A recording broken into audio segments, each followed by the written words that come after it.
Bienvenido, amigo comerciante, dueños, propietarios y personal que trabajan en el área alimentaria, en las cevicherías y similares.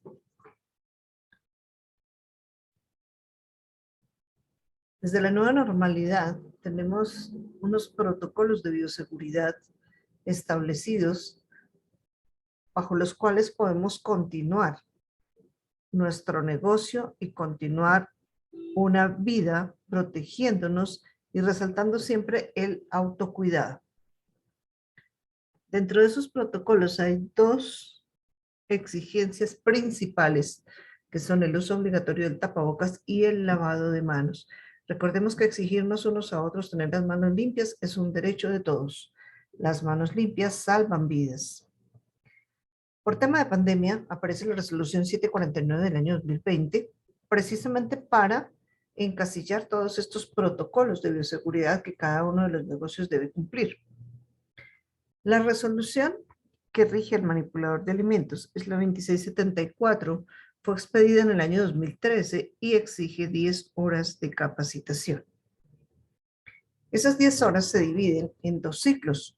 Un ciclo 1, donde vemos la base y la resolución, definiciones como ETA, PEPS, contaminaciones, BPM, etc. Y un ciclo número 2, donde se resume en plan de saneamiento, norma HACCP y legislación, es decir, un comparativo entre el decreto 3075 de 1997 y la resolución 2674. Las definiciones son muy importantes porque tenemos términos técnicos con los cuales se expresan los funcionarios cuando revisan el negocio a nivel del área alimentaria. Inocuo significa producto apto para el consumo humano y por lo tanto debemos tener el concepto claro y debemos hacer todas aquellas acciones que nos lleven a la producción de dichos productos. BPM significa buenas prácticas de manufactura. PEPS, su definición es primeras en entrar, primeras en salir. Y cuando hablamos del sistema PEPS, nos dice que es un sistema de rotación en el almacenamiento de alimentos. Si hablamos de materia prima, lo primero que ingresó es lo primero que vamos a usar. Si hablamos de producto preparado, igual el primero que se preparó es el primero que se va a sacar al cliente, ya sea en el sitio o en el domicilio. Así que la inocuidad de los productos dependerá de aplicar correctamente las BPMs, de aplicar el sistema PEPS, y todo esto nos lleva a poderle ofrecer al cliente esta inocuidad en cada uno de los productos. ETA significa enfermedad transmitida por alimentos. Existen más de 250 ETAs. Sin embargo, aquí se va a dar el concepto claro para poder dar una respuesta correcta y sobre todo para poder prevenir, porque si no conocemos el concepto, difícilmente podemos hacer una prevención efectiva. Si 3 personas consumieron el mismo producto que por alguna razón dejó de ser inocuo, se nos pueden presentar 3 circunstancias. Una persona puede presentar vómito o diarrea, otra se va al hospital y otra se muere.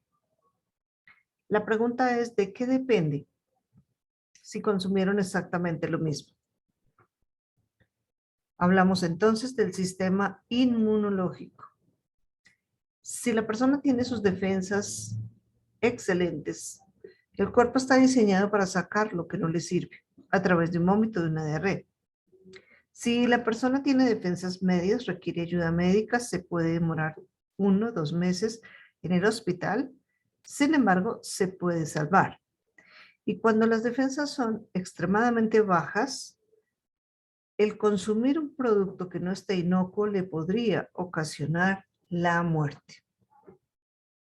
Algunas de las bacterias que ocasionan las ETAs son La salmonela produce la enfermedad denominada salmonellosis.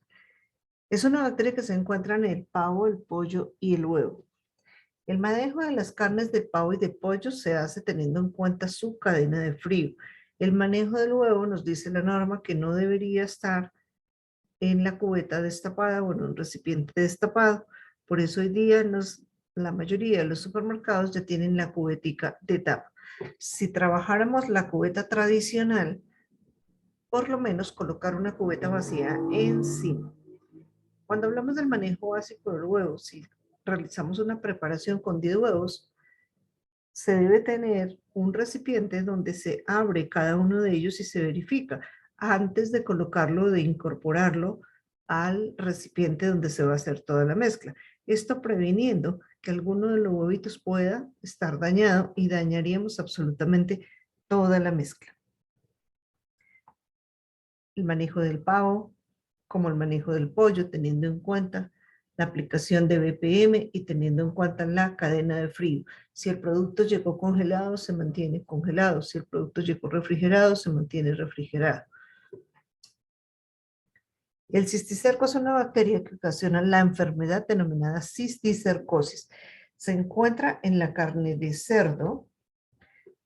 Puede irse por médula espinal, llega al cerebro y ocasiona lo que clínicamente se llama la cisticercosis cerebral, es decir, una inflamación del cerebro que también puede dejar la persona como un vegetal.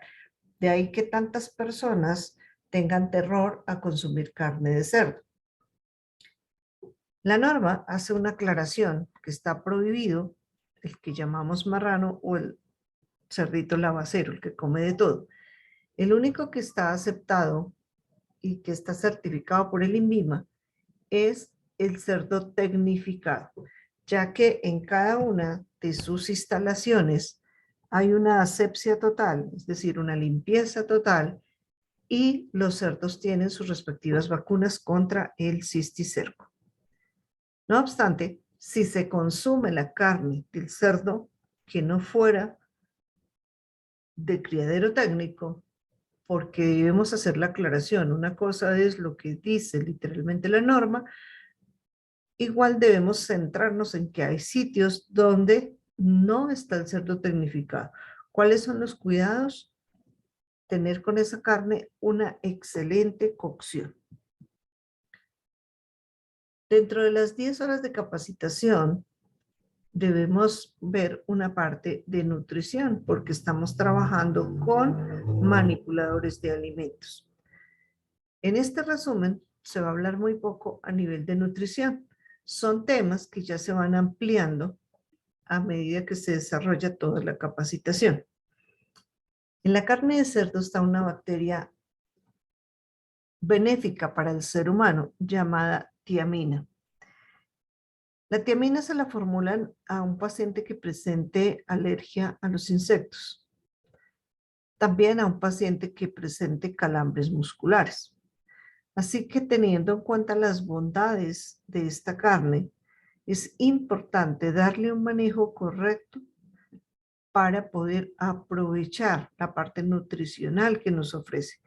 Asimismo, en pacientes con cirugía de corazón abierto, les permiten el consumo de la carne de cerdo, incluso más que la carne roja, en este caso porque la hemoglobina tiende a engrosar la sangre y haría que el marcapasos falle. Todo el manejo con las carnes, los embutidos y todo lo que se procesa a través de la carne de cerdo debe tener un cuidado excelente. Viene la bacteria Clostridium botulinum, que se encuentra en los envases inflados, ya sea de yogur o sea cualquier enlatado, y la enfermedad que produce es el botulismo.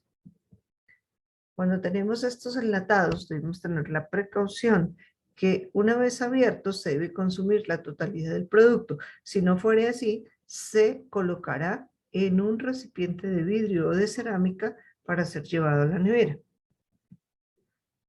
Recordemos también que el Clostridium botulinum es la base del famosísimo Botox.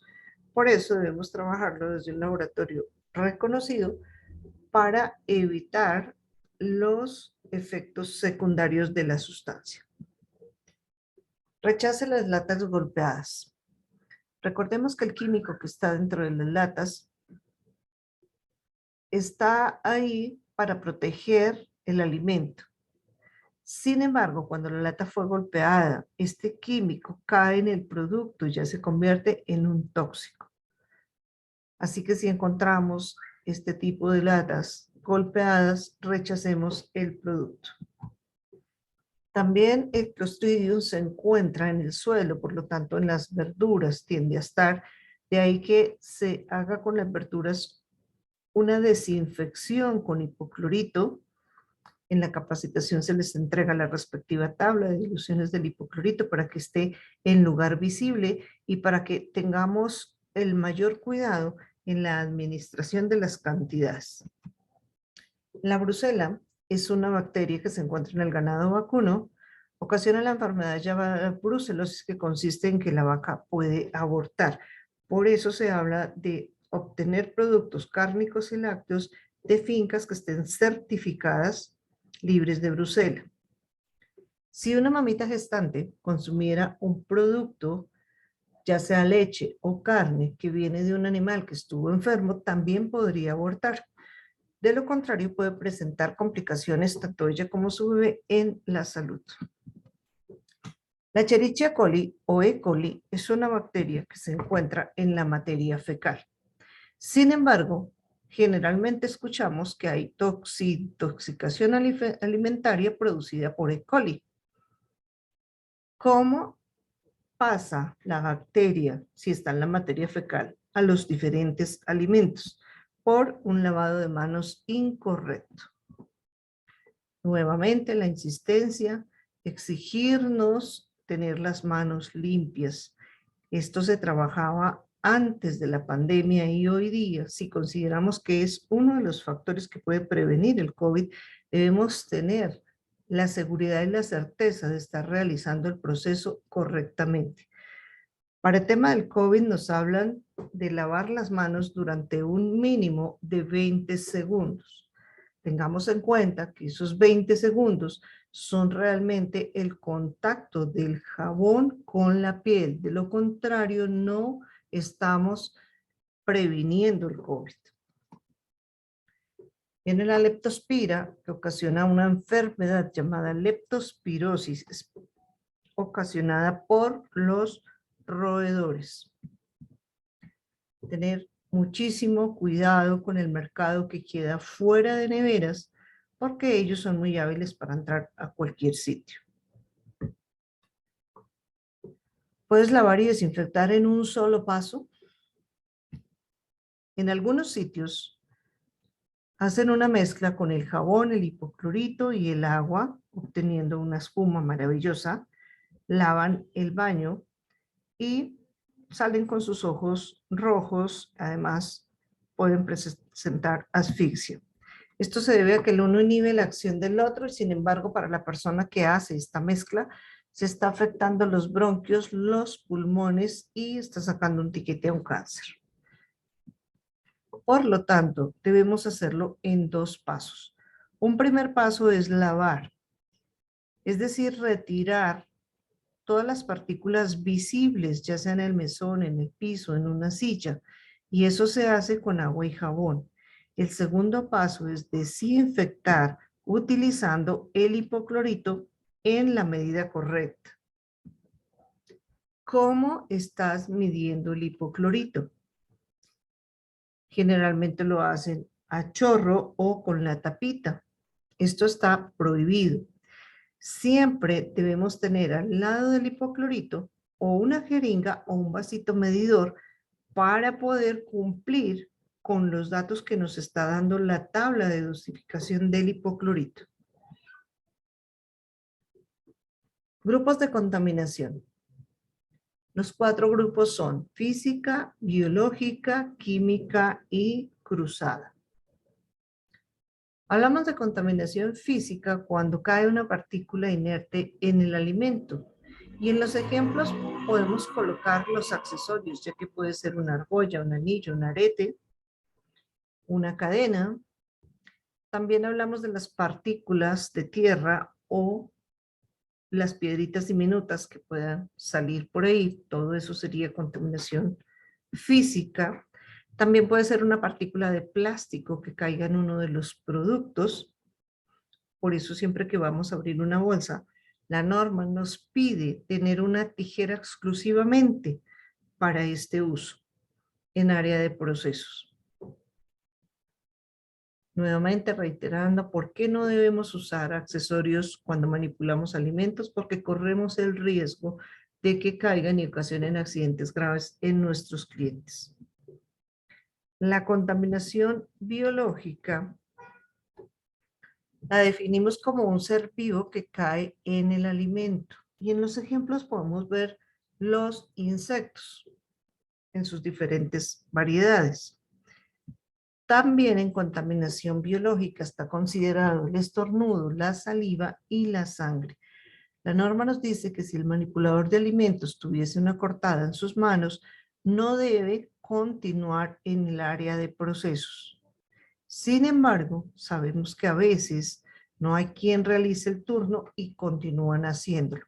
Tener muy presente lavar y desinfectar la herida, colocar micropores si la herida es pequeña. De lo contrario, se debe hacer un apósito con gasa quirúrgica fijada con micropore y colocar el guante. La contaminación química se refiere a aquellos agentes químicos que podrían afectar los alimentos. En este caso, cada negocio enumera los agentes químicos que utilizan para sus procesos de aseo. Otros agentes que ocasionan reporte de contaminación química está el gas, si fuera el caso que haya una fuga de gas en área de procesos, da para reporte por contaminación química, así como el óxido que pueda estar en estanterías, en puertas o en ventanas del área de procesos. El manipulador de alimentos contamina químicamente. Las damitas cuando utilizan maquillaje y esmaltes, lociones, cremas, y los caballeros cuando se aplican lociones y geles. Recordemos que la prohibición de este tipo de químicos obedece primero a la salud del trabajador y segundo a evitar contaminar el producto. Referente a la salud del trabajador, en el ejemplo de la pestañina, se elabora con polímeros, cadenas de polímeros y proteína, recordando que la proteína es el alimento favorito de las bacterias y cuando la persona está en áreas de calor y humedad, pues va a ser más propenso a que las bacterias lleguen a sus ojos, en el caso si estamos hablando de la pestañina.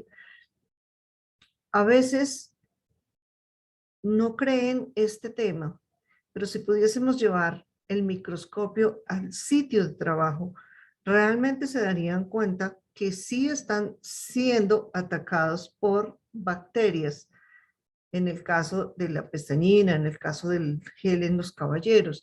Así que por salud es que no debemos utilizar ninguno de estos productos cuando trabajamos con alimentos. La contaminación cruzada se puede dar en las tablas de picar, en los cuchillos, en los mesones. Por eso hay que tener un cuidado muy estricto, siempre utilizar un set de tablas de colores, donde cada tabla será para una actividad diferente, donde igual se lavan y se desinfectan cada cambio de proceso. Determinar las tablas si son por colores, que todo el personal tenga claro cada color para qué producto se va a manejar. Si tenemos tablas de un solo color, deberán estar marcadas por la parte de atrás para que todo el personal pueda darle el manejo adecuado. La contaminación cruzada también se puede dar en neveras, por eso la norma nos exige que absolutamente todos los productos que estén en la nevera deben estar empacados. La contaminación cruzada por áreas, cuando se está en área de procesos y la persona requiere ir al baño y no se retira el uniforme, recordemos que en el baño hay muchísimos virus, muchísimas bacterias, pero si solamente tuviésemos en cuenta la Escherichia coli, que es la de la materia fecal, y el COVID-19, que es el virus de moda, con solo esos dos que se pegan en el uniforme y la persona se devuelve al área de procesos, vemos cómo ya se está dando una contaminación muy riesgosa. ¿A dónde va a parar el aceite usado? Debemos reenvasarlo para poderle dar el uso adecuado. Lo recogen algunas empresas que están elaborando jabones y combustibles.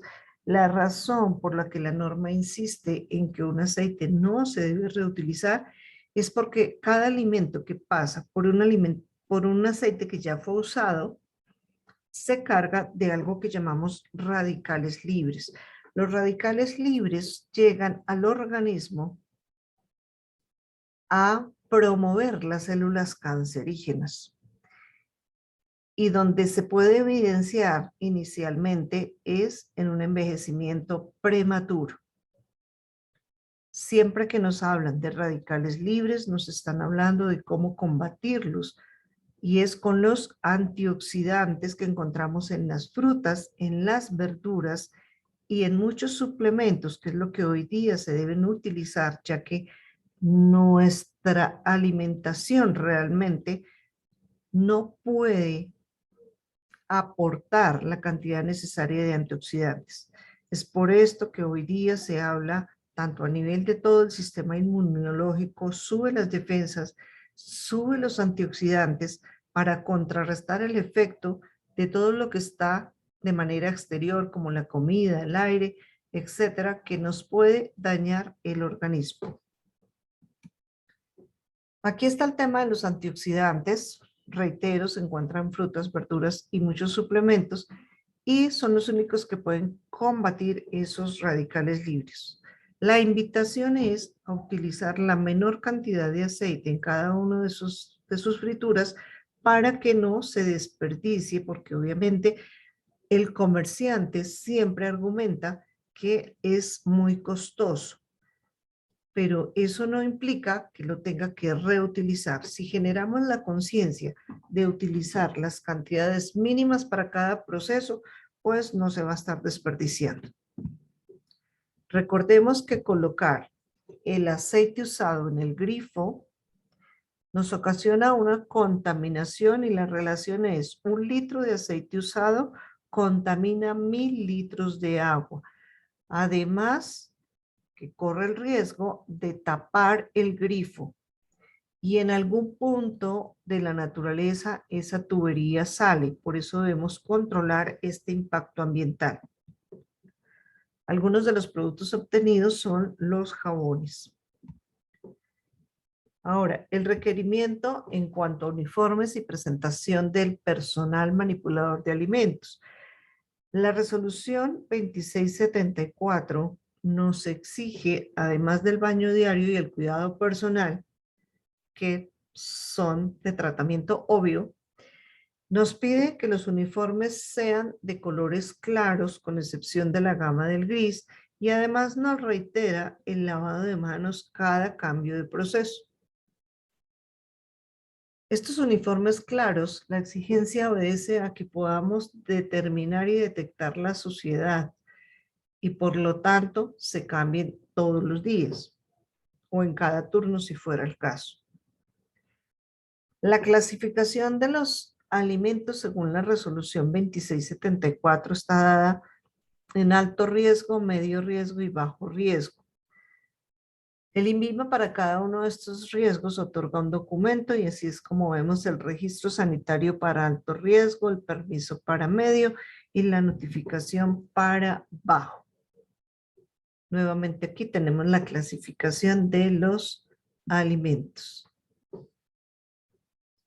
No obstante, las clasificaciones existentes siguen teniendo vigencia, porque tenemos aquí, por ejemplo, las porciones o la relación, como deberían estar las porciones de lo que un ser humano necesita diariamente, teniendo en cuenta las frutas y vegetales, los cereales, la carne, huevos, pescados y legumbres, los alimentos con grasa, los alimentos con azúcar y los lácteos. Este consumo diario debe ser equilibrado y, por tanto, estas clasificaciones siguen existiendo. Lo que pasa es que para la resolución 2674 determina la clasificación de productos según el riesgo. El requerimiento en cuanto a paredes en área de procesos. Tenemos primero la pared lisa con pintura epóxica, luego vienen los ángulos curvos y luego está el guardascobas tipo canaleta. Todas estas indicaciones son para tener en cuenta la limpieza y desinfección, por eso está prohibido el enchape, ya que en las uniones entre baldosas se acumulan demasiadas bacterias, igual que en los ángulos si son rectos y en el guardascobas tradicional. No obstante, debemos tener muy en cuenta si estamos en proceso para hacer estos arreglos en los locales, detenernos a hacer esa limpieza, si fuera el caso, en las baldosas, en las uniones, en los ángulos y en ese guardascobas. Recordemos que estas tres indicaciones las piden, las exige la norma por mayor limpieza y desinfección. Debemos controlarlo diariamente. La prohibición del celular en áreas de trabajo. Este es un dato interesante. En 1 centímetro cuadrado del celular existen 162.000 bacterias. Para que podamos darnos una idea de cuántas bacterias tiene un celular completo. Cuando la persona está trabajando y está hablando y tiene su celular en el cuello, se está dañando las vértebras cervicales. En algunos sitios, los empleados, en el momento que van al baño, llevan su celular porque es el único momento que tienen para comunicarse con alguien. Pero recordemos que en el baño, además de los millones y millones de bacterias que existen, destacamos dos, la Escherichia coli y el COVID-19. Reiteramos, igual que con el uniforme, solo con estos dos que se adhieran al celular y sale la persona a continuar en el área de procesos, está llevando demasiada contaminación. Los accidentes que se ocasionan por estar pendientes del celular cuando estamos en área de procesos, se tiene evidencia de cortadas, quemaduras y explosiones, ya que la batería del celular es muy sensible al calor y podría explotar todo un local. Cuando se usan los audífonos, aquí tenemos la gráfica con un tímpano normal y un tímpano que ha sido perforado por el ruido. Asimismo, junto al tímpano tenemos el centro de equilibrio, por lo cual hoy día hay mucho jovencito diagnosticado con algo que se llama vértigo. Es una pérdida de equilibrio, es un mareo que antes le daba solo a las personas mayores. Hoy día tenemos jovencitos con diagnóstico tanto de problema auditivo como de vértigo. Así que recordemos que toda la norma, lo que nos prohíbe, lo que nos exige, siempre la esencia es proteger la salud del trabajador del área alimentaria.